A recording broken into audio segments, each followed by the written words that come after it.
Hello, hi, welcome back to my YouTube channel. ಇವತ್ತಿನ video ಬಂದುಬಿಟ್ಟು about keratin treatment. ನಿಮಗೆಲ್ಲ ಈಗ ಗೊತ್ತಿರೋಂಗೆ ಕೆರಾಟಿನ್ ಟ್ರೀಟ್ಮೆಂಟ್ ಆಗಲಿ, ಸ್ಮೂತ್ನಿಂಗ್ ಆಗಲಿ, ಪರ್ಮನೆಂಟ್ ಸ್ಟ್ರೈಟ್ನಿಂಗ್ ಆಗಲಿ, ಇದೆಲ್ಲ ತುಂಬ ಟ್ರೆಂಡಿಂಗ್ ಆಗಿಬಿಟ್ಟಿದೆ. Just it is in trending, ಎಲ್ಲ ಮಾಡಿಸ್ಕೊಂಡಿದ್ದಾರೆ, ಸೊ ನಾನು ಮಾಡಿಸ್ಕೊಬೇಕು ಅಷ್ಟೇ. ಆ ಥರದವ್ರು ತುಂಬ ಜನ ಇದ್ದಾರೆ. ಬಟ್ ಕೆರಾಟಿನ್ ಟ್ರೀಟ್ಮೆಂಟ್ ಅಂದರೆ ಏನು, ಅದರಿಂದ ಸೈಡ್ ಎಫೆಕ್ಟ್ಸ್ಗಳು ಏನಿದೆ, ಅದು ಮನೆಯಲ್ಲೇ ಮಾಡ್ಬೋದಾ, ಅದೆಲ್ಲ ಯಾರೂ ಏನು ನೋಡೋದೇ ಇಲ್ಲ. ಯಾರಿಗೆ ಇಷ್ಟ ಇರುತ್ತೆ ಯಾವಾಗಲೂ ನಮ್ಮ ಹೇರ್ ಮೇಲೆ ಕೆಮಿಕಲ್ಸ್ನ ಹಾಕ್ಕೊಳ್ಳೋಕ್ಕೆ. ಈ ವಿಡಿಯೋ ನೋಡ್ತಿರೋ ತುಂಬ ಜನಕ್ಕೆ ಈಗ ಕ್ವಶನ್ಸ್ ಅರೈವ್ ಆಗೇ ಆಗುತ್ತೆ. ಸೊ ಕೆರಾಟಿನ್ ಟ್ರೀಟ್ಮೆಂಟ್ ಅಂದರೆ ಏನು, ಅದರಿಂದ ಸೈಡ್ ಎಫೆಕ್ಟ್ಸ್ಗಳು ಏನು, ಅದು ಹೇಗೆ ಮಾಡ್ತಾರೆ ಸಲೂನಲ್ಲಿ, ಮನೇಲಿ ಮಾಡೋದಕ್ಕೂ ಸಲೂನಲ್ಲಿ ಮಾಡಿಸೋದಕ್ಕೂ ಸೇಮ್ ರಿಸಲ್ಟ್ಗಳು ಸಿಗುತ್ತಾ, ಕೆರಾಟಿನ್ ಟ್ರೀಟ್ಮೆಂಟ್ ಒಳ್ಳೆಯದಾ ಅಥವಾ ಸ್ಟ್ರೈಟ್ನಿಂಗ್ ಒಳ್ಳೆಯದಾ, ಏನು ಡಿಫ್ರೆನ್ಸ್, ಈ ಎಲ್ಲ ಕ್ವಶನ್ಸ್ಗಳಿಗೂ ನಾನು ಆದಷ್ಟು ಅರ್ಥ ಆಗೋ ಥರ ಹೋಗ್ತಾ ಹೋಗ್ತಾ ಎಕ್ಸ್ಪ್ಲೈನ್ ಮಾಡ್ತೀನಿ. ಸೊ ನಾನಿಲ್ಲಿ ಲಿಸ್ಟ್ ಮಾಡ್ಕೊಂಡ್ಬಿಟ್ಟಿದ್ದೀನಿ ಏನೇನು ಕ್ವಶನ್ಸು ಮೈಂಡಲ್ಲಿ ಬರ್ಬೋದು ಅಂತ ಅಂದ್ಬಿಟ್ಟು. ಫಸ್ಟಿಗೆ ಕೆರಾಟಿನ್ ಟ್ರೀಟ್ಮೆಂಟ್ ಅಂದರೆ ಏನು, ಹೇಗೆ ಮಾಡ್ತಾರೆ ಸಲೂನಲ್ಲಿ ಅಂತ ಹೇಳಿದ್ರೆ, ಫಸ್ಟು ನಮ್ಮ ಹೇರ್ನ ವಾಶ್ ಮಾಡ್ತಾರೆ. ವಾಶ್ ಮಾಡೋದ್ರಿಂದ ನಮ್ಮದು ಕ್ಯೂಟಿಕಲ್ಸ್, ಹೇರಲ್ಲಿರೋ ಕ್ಯೂಟಿಕಲ್ಸ್ ಎಲ್ಲ ಓಪನ್ ಆಗುತ್ತೆ. ಸೊ ಆ ವೆಟ್ ಹೇರ್ ಇದ್ದಾಗಲೇ ಕೆಮಿಕಲ್ಸ್ನ ಅಪ್ಲೈ ಮಾಡ್ತಾ ಹೋಗ್ತಾರೆ. ಐ ಮೀನ್ ಕೆರಾಟಿನ್ ಟ್ರೀಟ್ಮೆಂಟ್ಸ್ಗೆ ಏನು ಪ್ರಾಡಕ್ಟ್ಗಳನ್ನ ಯೂಸ್ ಮಾಡ್ತಾರೆ ಅದನ್ನ ಅಪ್ಲೈ ಮಾಡ್ತಾ ಹೋಗ್ತಾರೆ. ಅಪ್ಲೈ ಮಾಡಿರೋದನ್ನ ನಮ್ಮ ಹೇರ್ಗೆ ನೀಟಾಗಿ ಸೀಲ್ ಆಗೋ ಥರ ಅದನ್ನ ಒಂದೊಂದೇ ಹೇರ್ಸ್ನ ತೊಗೊಂಡು ಸೀಲ್ ಮಾಡಿಬಿಟ್ಟು ಅದನ್ನು ಸ್ಟ್ರೈಟ್ನಿಂಗಲ್ಲಿ ಸ್ಟ್ರೈಟನ್ ಮಾಡ್ಕೊಂಡು ಹೋಗ್ತಾರೆ. ಆಗ ಹಾಕಿರೋ ಪ್ರಾಡಕ್ಟ್ಸ್ ಎಲ್ಲ ನೀಟಾಗಿ ಕಂಪ್ಲೀಟಾಗಿ ಸೀಲ್ ಆಗುತ್ತೆ ಆ್ಯಂಡ್ ಆಲ್ಸೋ ನಿಮ್ಮ ಹೇರು ಸ್ಟ್ರೈಟ್ ಆಗುತ್ತೆ.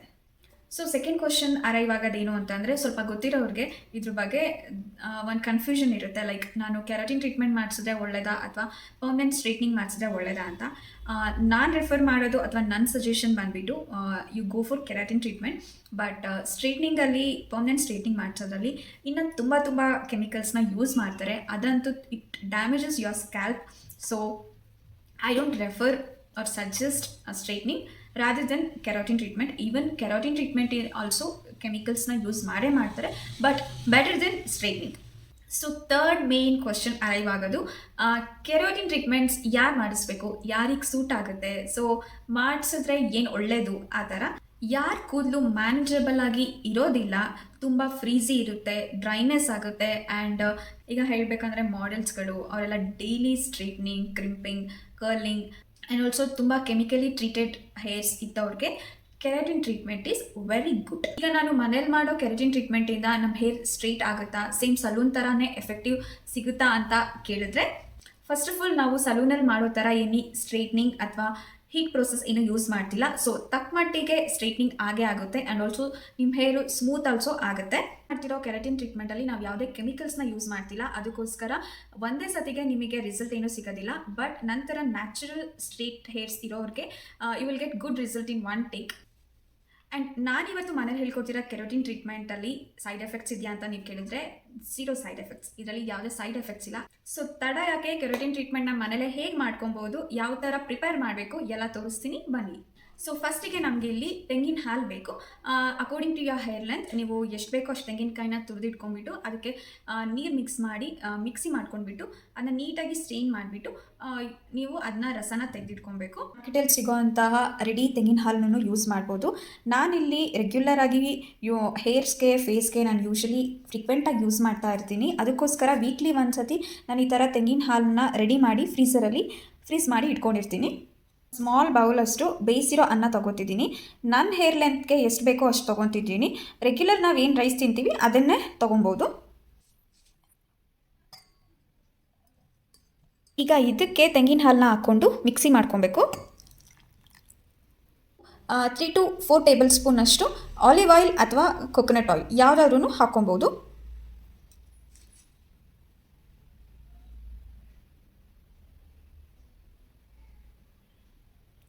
ನಾನಿಲ್ಲಿ ಆಲಿವ್ ಆಯಿಲ್ನ ಯೂಸ್ ಮಾಡ್ತಾ ಇದ್ದೀನಿ. ಹಾಗೆ ಲಾಸ್ಟ್ ಇಂಗ್ರೀಡಿಯೆಂಟ್ ಬಂದುಬಿಟ್ಟು ಕಾರ್ನ್ಫ್ಲೋರ್. ಇದು 1 ಟೀ ಸ್ಪೂನ್ ಹಾಕ್ಕೊತಿದ್ದೀನಿ. ಇಷ್ಟೆಲ್ಲ ಹಾಕ್ಕೊಂಡು ಸ್ಮೂತಾಗಿ ಪೇಸ್ಟ್ ಮಾಡ್ಕೊಬೇಕು. ನಿಮಗೆ ಇದು ತಿಕ್ಕಾದರೆ ಎಗೇನ್ ನೀವು ಕೊಕೊನಟ್ ಹಾಲನ್ನ ಮಿಕ್ಸ್ ಮಾಡ್ಕೊಬೋದು. ನಾನಿಲ್ಲಿ ಸ್ವಲ್ಪ ಹಾಕ್ಕೊತಿದ್ದೀನಿ.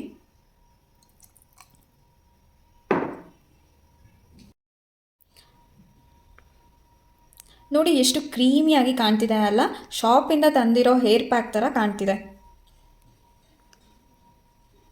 ಈಗ ಹೇರ್ಗೆ ಅಪ್ಲೈ ಮಾಡೋಣ. ಮಾಡೋ ಮುಂಚೆ ಈಗ ನನ್ನ ಹೇರ್ ಹೇಗಿದೆ ನೋಡೋಣ. ನೀವಿಲ್ಲಿ ನೋಡ್ಬೋದು, ನಾನು ಹೇರ್ ವಾಶ್ ಮಾಡಿರೋದು ವೆಡ್ನಸ್ಡೇ, ಇವತ್ತು ಸ್ಯಾಟರ್ಡೇ. ಆಲ್ರೆಡಿ 2-3 ಡೇಸಲ್ಲಿ ನಂದು ಹೇರ್ ಎಡ್ಜಸ್ಸು ಎಷ್ಟು ಫ್ರೀಝಿ ಆಗಿದೆ ಆ್ಯಂಡ್ ಆಲ್ಸೋ ಡ್ರೈ ಆಗಿದೆ ಅಂತ. ಈಗ ನೀವು ಹೇರ್ ಪ್ಯಾಕ್ ಹಾಕೋ ಮುಂಚೆ ಫಸ್ಟು ಹೇರ್ನ ಬಿಡಿಸ್ಕೊಬೇಕು. ಆಮೇಲೆ ನೀವು ಕೆಳಗಿಂದ ಹೇರ್ ಪ್ಯಾಕ್ ಹಾಕೋಕ್ಕೆ ಸ್ಟಾರ್ಟ್ ಮಾಡಿದರೆ ಒಳ್ಳೆಯದು. ನೀವು ಆದಷ್ಟು ಪೂರ್ತಿ ಕೂದಲನ್ನ ಕವರ್ ಮಾಡ್ಬೋದು. ಆಮೇಲೆ ಗ್ರ್ಯಾಜುಯಲ್ ಆಗಿ ಸ್ಕ್ಯಾಲ್ಪ್ಗೆ ಹಾಕ್ಕೊಂಡು ಬರ್ಬೋದು. ಆ್ಯಂಡ್ ಪ್ಯಾಕ್ ಎಲ್ಲ ಹಾಕಿದ ಮೇಲೆ ಗಂಟು ಕಟ್ಟೋದಾಗಲಿ ಜಡೆ ಹಾಕ್ಕೊಳ್ಳೋದಾಗಲಿ ಮಾಡಬಾರ್ದು.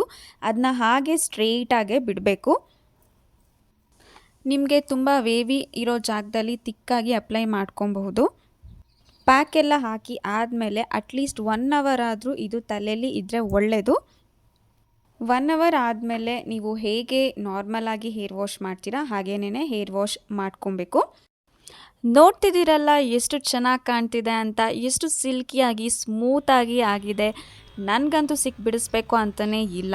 ನೀವೇನಾದರೂ ಕೆರಾಟಿನ್ ಟ್ರೀಟ್ಮೆಂಟ್ ಮಾಡಿಸ್ಬೇಕು ಅನ್ನೋ ಯೋಚನೆಯಲ್ಲಿ ಇದ್ದರೆ ಒಂದು 3 to 4 ಟೈಮ್ಸು ಇದನ್ನ ಮನೇಲಿ ಯೂಸ್ ಮಾಡಿ ನೋಡಿ ನಿಮಗೆ ಹೇಗೆ ಅನಿಸುತ್ತೆ ಅಂತ. ಆಮೇಲೆ ಯಾವಾಗಲಾದ್ರೂ ನೀವು ಸಲೂನ್ನಲ್ಲಿ ಮಾಡಿಸ್ಕೊಬೋದು. ಹೆಂಗೂ ಕೋವಿಡ್ ಸಿಚುಯೇಷನ್ ನಡೀತಾ ಇದೆ, ಮನೆಯಲ್ಲೇ ಫ್ರೀ ಟೈಮ್ ಇದ್ದಾಗ ಟ್ರೈ ಮಾಡಿ ನೋಡಿ. ಮತ್ತು ಟ್ರೈ ಮಾಡಿ ನಿಮಗೆ ಇಷ್ಟ ಆದಲ್ಲಿ ನಿಮ್ಮ ಎಕ್ಸ್ಪೀರಿಯನ್ಸ್ನ ಕಮೆಂಟ್ ಸೆಕ್ಷನ್ನಲ್ಲಿ ಶೇರ್ ಮಾಡಿ. So that's all for today's video. ನಿಮಗೆ ಈ ವಿಡಿಯೋ ಇಷ್ಟದಲ್ಲಿ ಪ್ಲೀಸ್ ಲೈಕ್ ಮಾಡಿ, ಶೇರ್ ಮಾಡಿ ಆ್ಯಂಡ್ ಆಲ್ಸೋ ಸಬ್ಸ್ಕ್ರೈಬ್ ಮಾಡೋಕ್ಕೆ ಮರಿಬೇಡಿ. ಮತ್ತೆ ಬೇರೆ ಬೇರೆ ವಿಡಿಯೋಸ್ಗಳ ಜೊತೆ ನಾನು ನಿಮ್ಮ ಮುಂದೆ ಬರ್ತೀನಿ. Until then stay safe, stay tune, see you.